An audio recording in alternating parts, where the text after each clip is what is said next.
Sila ang TBJ Defenders. Pagtatanggol ang katotohanan sa mga bashers. Tunay ang kanilang dala, katotohanan talaga.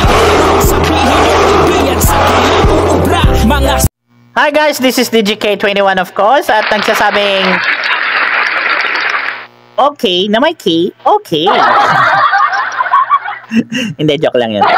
Anyways guys, shoutout po sa lahat again sa mga TBJ legit Tabercats natin dyan. May balita po ako sa inyo na si Atasha Mulak of course. Simula nung pumasok siya guys, yung sinurprise tayong lahat nung Sabado ng TBJ, boom! Nag-boom lalo ang TBJ! So, nga ang mga taga ibang stasyon.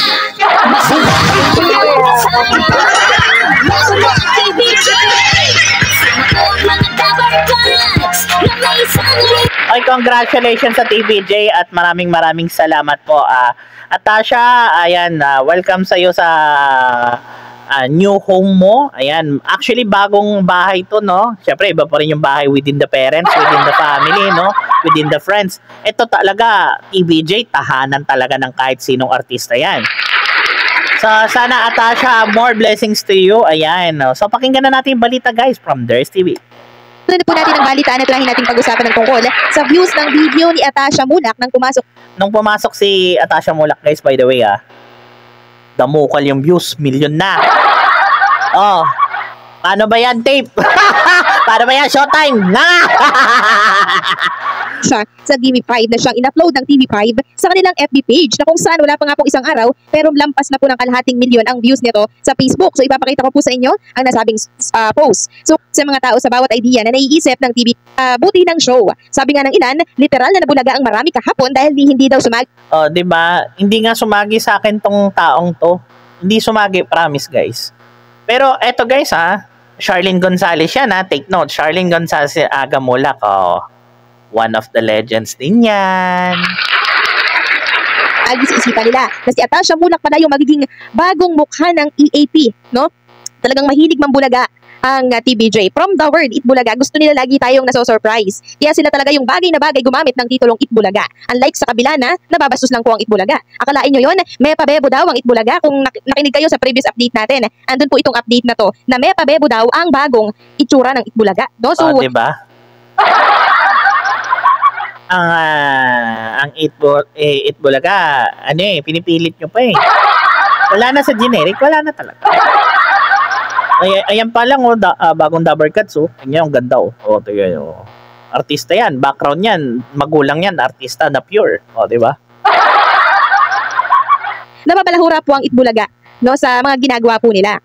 Dahil hindi naman kasi talaga sila yung nagmamay-ari nito. So, kung TBJ ang humahawak nito ngayon, malamang pinagayaman, pinapahalagahan ito, no? Kasi yes, true. Ganun naman po ang TBJ, guys. Pinapahalagahan po nila ang isang bagay or isang tao, kahit ano ka pa sa harap nila. They will papahalagahan ka talaga nila. Aalagaan ka pa, a-advisean ka pa nila sa ika-uunlad mo. Ang ilang fanatiko din po ng Itbulaga, kung ano-ano na lang din po yung iniisip na para bang nangaasar na lang. Sa totoo lang, wala silang magagawa kahit anong gawin nilang pagbura sa TBJ. Kadikit na po yan ng Itbulaga. Hanggang sa huli, mismong si Bullet Halusos nga po sinabi yan ng Itbulaga hindi pwedeng ihiwalay kay Tito Vic at Joey. Samantalang ayan na, di ba? So, lumabas na yung katotohanan, guys. So, ito paalala ko lang congratulations kay Atasha Mulak. Welcome to the family of TBJ. Magbo-bloom ka lalo dyan, magbo-boom ka dyan.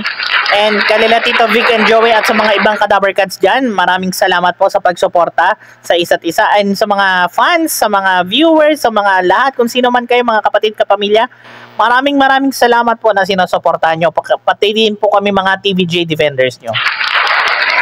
And ito po isang munting mensahe na ako po si DGK na Mike, okay, and okay din kayo. And most of all guys, don't forget to like and subscribe to my channel. And click the notification bell. Paki-click na rin po yung mga TBJ defenders natin dyan. Maraming salamat and God bless. Be yourself, be kind, and be authentic, and be organic, and lots of love to everyone. Bye! Masaya lahat kasama, lalo na ang TBJ.